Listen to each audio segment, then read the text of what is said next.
Welcome back to the YouPotential podcast. Today, I am excited as we're doing a new segment called Deep Cuts. As you know, on the YouPotential podcast, I sit down with world-class thinkers, doers, and creators, people who've lived something worth learning from. After those conversations, I often am left thinking about deep themes that these brilliant people brought up. So in this new segment called Deep Cuts, I'm taking those universal themes, the ones that apply to all of us, and distilling them down into 15-minute segments. This isn't a summary, it's not a highlight reel. Rather, it's taking some of the practical wisdom drawn from the conversations, grounding it in research, and then applying it to things that actually matter in our lives, such as the intersection between money, meaning, and living a life well lived. Something that you can use right away. It's not designed to be more information. We have so much information coming at us right now, but it's more of a thinking tool, a reflective tool, something that helps you think and build the life you actually want. That's Deep Cuts, and I am excited to bring you the first episode today based on my conversation with Alastair Humphreys. He's an adventurer, an author, and the man who coined the word micro-adventures. A theme that was running through the entire conversation that I felt is something that I think about often every day, and that's the cost of the deferred life. So let's get into the first Deep Cuts episode. Before we head into it, please, if you've been enjoying the YouPotential podcast, subscribe here on YouTube or wherever you listen to your podcast. You know the deal you made. You never really said that deal out loud, though. And no one actually handed you a contract on this deal. No one actually even walked you through all the fine print on this deal. But somewhere along the way, maybe in your 20s, maybe even earlier, you made an agreement, this deal, with yourself about how life works. You work now, you live later. You build a career first, then you earn security first.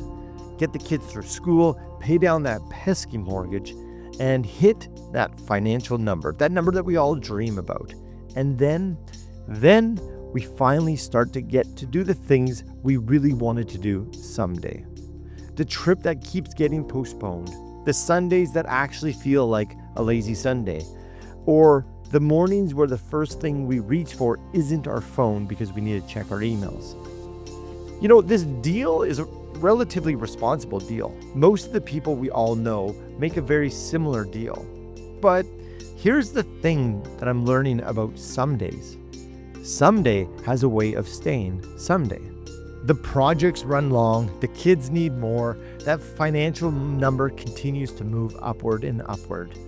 Meanwhile, the years stack up quietly, one perfectly organized week at a time. And then one day we look up and realize we've been waiting a very long time for this life we actually want to be living. And what do we do about it? We shrug it off and call it a midlife crisis. We make it sound like a punchline because we want to make a joke rather than pay attention to what's happening. But I think something quiet is happening that we need to pay attention to. It's in that moment that we are finally noticing the deal that we made. And maybe we're realizing that we forgot we made the deal until that moment. And that's the conversation that I think we should have today. So it's not necessarily about all of the travel and adventure that Alastair did, although we'll get there. Instead, what this conversation is really about is the cost of treating your life like something that you'll get to someday. The Buddhist teachers talk about this idea of impermanence, the recognition that in this moment, this season, this version of our life today, it's passing by whether we're paying attention to it or not. Nothing lasts forever. Alastair Humphreys seems to live this question differently than most anyone I've spoken to. Alastair biked around the world. He rode across the Atlantic Ocean, walked across Greenland, India, and walked across Spain playing a violin he barely knew how to play in order to bus for money. He has squeezed more out of his days than most people ever dream of.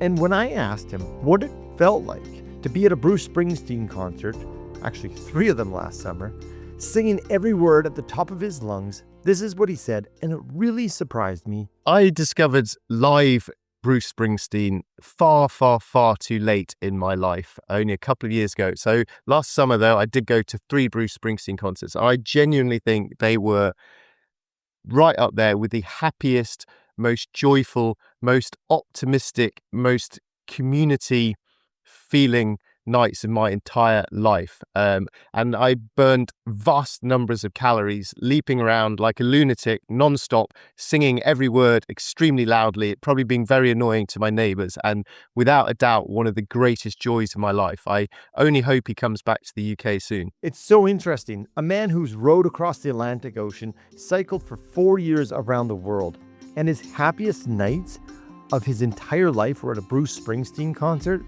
Okay, anyone who's been to these concerts might understand, but I want to hold this thought. Because underneath that joy, underneath every expedition he's done, there was something he said later in our conversation that I really haven't been able to accept or move on from because it just doesn't compute in my mind. I asked him what his life might have looked like if he'd never done any of the expedition, none of the crazy, fun, interesting trips.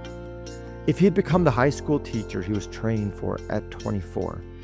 This is what he said, and again, it really spoke to me. How would life have been different if I hadn't done that bike trip, if I'd become Mr. Humphreys, the high school science teacher? Who knows? I suspect I would have fewer tall stories to tell. I suspect I'd probably also be happier and more content with life, but who knows? So you can see, this is not a man performing adventure for you, for me, for the Instagram shots. It's really not.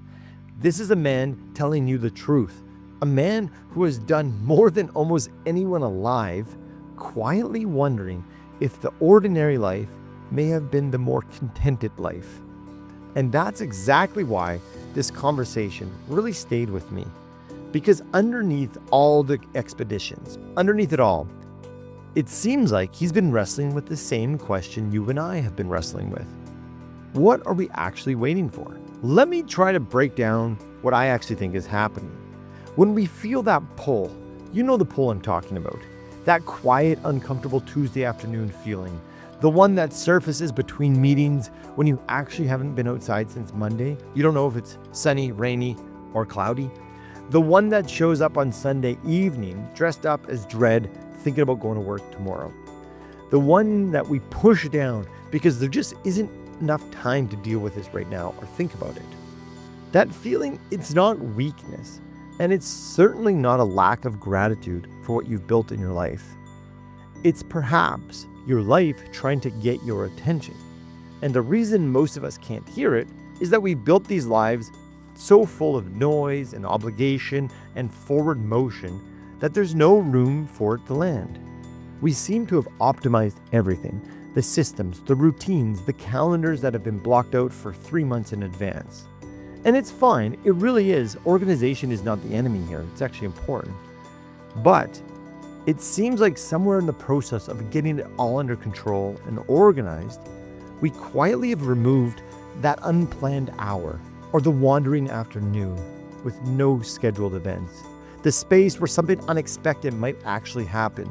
The random phone call that you get to go have a beer or coffee with a friend. We've optimized out the very things that seem to make life worth managing. There's a concept in psychology called hedonic adaptation.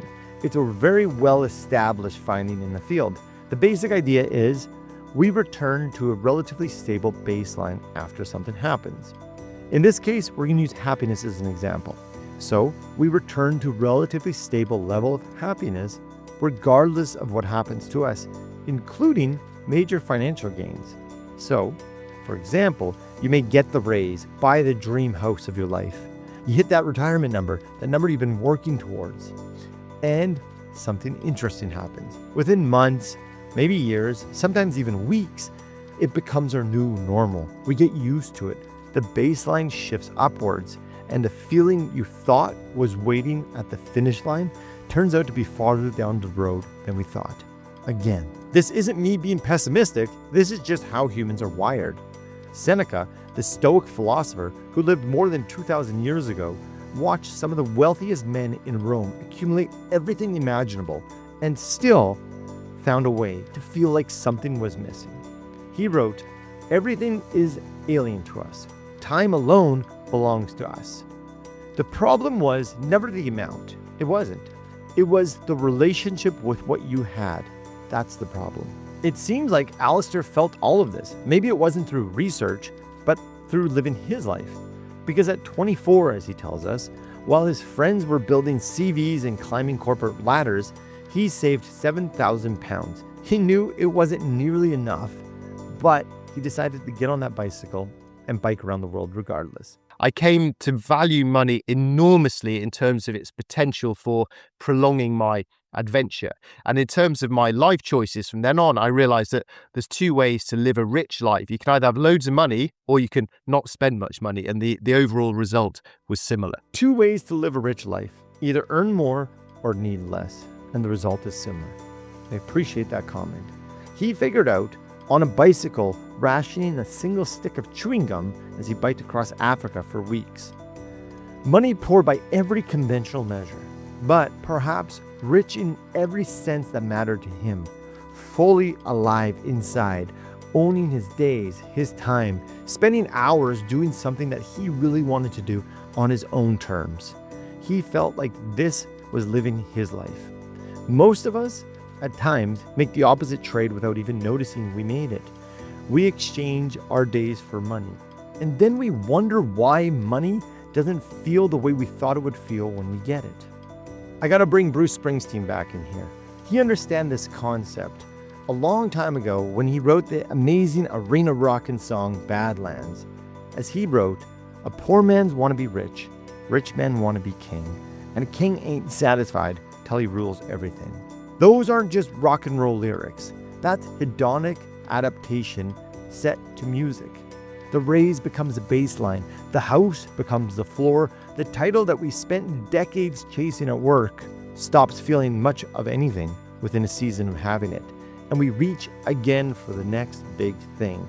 Not because we're greedy. It really isn't. It's because we're human and we're wired this way. And nobody told us that the deal that we made had some flaws in it. Here's where this episode had another twist in it.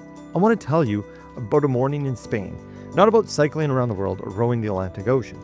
A single morning in the Spanish plaza that I think is the most stripped back, unguarded thing that Alastair has ever done.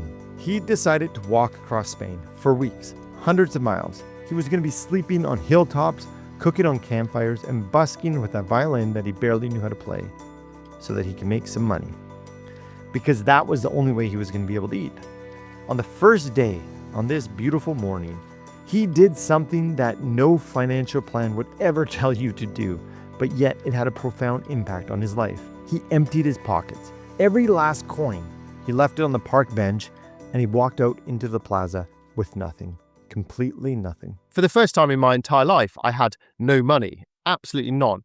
So I'm very aware I was only ever playing at being poor. You know, I could have quit at any moment, but essentially I was completely nothing for the first time in my life. And that felt very vulnerable. And to make it even worse, the only way I was going to get any cash was playing this stupid violin, which I was so bad at. And I'd never played it in public beforehand. So before I went to Spain, I never practiced in public in the UK because I wanted maximum terror and immersion on day one. So that time when I took the violin out of the case and I put out the case like you see professionals do in the street, and I stood there and people on the street start to look at you, was honestly as scary as setting off to row across the Atlantic Ocean. I remember making that comparison at the time, like, wow, I have not felt this scared since I set off to row the Atlantic, which, as we've discussed already, does seem like quite a scary thing.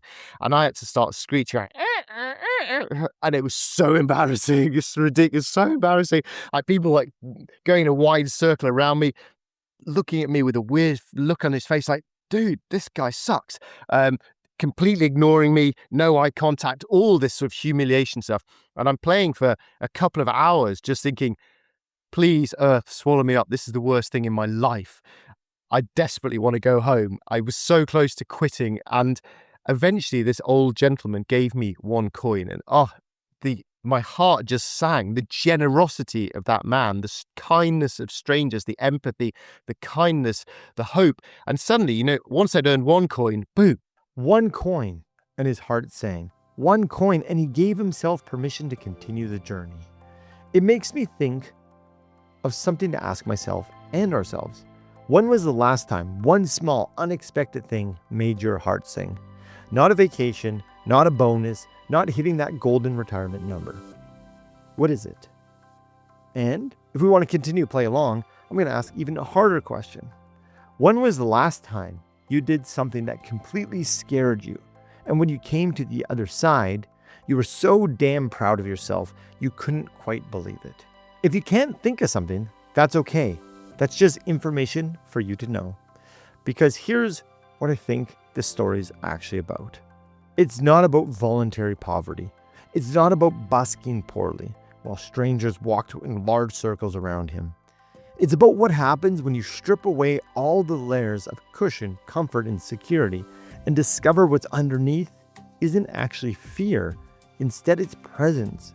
The complete, unavoidable, undeniable experience of being here, in this body, in this moment, in that plaza, on that specific, unrepeatable day that we'll never get back. Here's the thing about how we often collectively lose that feeling. It doesn't happen in a single dramatic moment. There's no day where you just wake up and you decide to stop showing up for your own life. It happens the way the seasons change. So gradually you don't even notice it until you look up and realize it's been years. And you have this midlife crisis, as we call it. One perfectly organized week becomes two, the routine beds in and the buffer grows. And someday, in the middle of all of that efficiency, the thing you were waiting to do someday gets quietly rescheduled again and again until someday starts to feel like a place you just don't believe in. That's what the deferred life actually cost us. It's not actually a crisis. It's a slow, quiet drift away from your own days. So, what can we actually do about this? I'm not going to tell you to empty your pockets on a park bench and go busk across Spain. I'm not going to tell you to walk across India, and neither would Alastair, because we know the bills are real, the obligations are real. The 9 to 5 for most of us, it's a necessity, not a lifestyle option. Anyone who tells you otherwise isn't really being honest with you. But here's what I know from the science of well-being and sitting across people at the most important financial crossroads in their lives. The difference between a life that feels alive and a life that feels like waiting is almost never what you think it is. It's rarely about the absence of a big trip, the dream job, the dream house, or having the exact right number in the bank account. Those things matter, but what really matters is the Tuesday. Whether the Tuesday has one thing in it that's actually yours, something small, specific, and reoccurring that isn't for anyone else but you. Something that reminds you that you are a person and not just a cog in a functioning, managing, optimized wheel. It's the small things, the reoccurring ones, the ones that you keep saying you'll get to. Those matter. Psychologist Dr. Sonia Lyubomirsky spent her career studying what actually moves the needle on human happiness over the long term. Basically, she's looking at what are enduring, lasting things that add happiness to our lives. Her research found that sustainable happiness doesn't just come from changing our circumstances. So the raise, the house, the retirement account, the new car, all those things might have a smaller impact than we think. Instead, it comes from the intentional activities that we do on a daily basis. Those small, deliberate, repeated acts of genuine engagement with your own life. The key findings is this: if we change our actions, long-term enduring happiness happens. If we change our circumstances, we tend to adapt right back to where we started. It seems like Alastair didn't need a research paper to know this. He just puts something in his calendar. Once a month, the first Wednesday, for 15 minutes, he climbs a tree. For 3 years, once a month, the first Wednesday of the month, my calendar says, go climb a tree. And my computer goes ding, just as it does for ding, podcast with Shaun. It goes ding, go climb a tree. And because it's in the calendar, I go and do it. If I was just thinking as I was answering hundreds of emails, oh, maybe I should go climb a tree, I'd say to myself, no, you haven't got time to climb a tree. Send more emails. That's your duty in life. Keep sending emails. But because it's scheduled in once a month and it's only 15 minutes, then I go and do it. So once a month for 3 years, ding, climb a tree, the same tree each time. It takes 15 minutes there and back. And what it does is it just slows you down. It's a little pause. You sit up in the tree and you notice that, hey, spring has arrived since I was last up in this tree, or hey, look, the fall colors are coming. The universe is going on, the seasons are changing. It helps you just pause and notice that, and maybe helps me remember that sending yet more emails is probably not the most important thing I need to do in life. Seasons are going to change whether we're paying attention or not. Time is going to go on whether we're noticing that time or not. While you were in the meeting, on the call, handling that thing that you just had to, we know the seasons are going to continue going on and on. Our kids are going to get older. Another year we move through. The question is, how much of those 365 days in a year did we actually catch? Did we actually pay attention to? Research in well-being actually has a name for what Alastair is doing in that tree. Psychologist Dr. Fred Bryant call it savoring, the deliberate and conscious act of being present in an experience as it's happening rather than just relying on our memory afterward. Savoring is slowing down and smelling the roses. His research shows that savoring is one of the most direct paths to lasting well-being or happiness. And it's not because it's complicated, it's because it's rare. We've seemed to build these lives that remove the conditions for us to be able to sit and climb a tree almost entirely. We have over-optimized. We are using AI more than ever to try to be efficient. And then we wonder, though, when we don't have these times to stop, smell the roses, climb a tree, we wonder why nothing feels quite like enough. Maybe we're just not noticing it. Alastair, he puts it in his calendar because he knows his tendencies. If he doesn't do that, he's not going to do it. As we know, good intentions, they evaporate. The tree only happens if it's scheduled, and so does most of what actually matters in our lives. Which perhaps means the thing standing between you, me, and everyone else is our own version of our tree. It's the reoccurring appointment that you haven't made yet. You don't need to row across the Atlantic Ocean. You don't need Spain.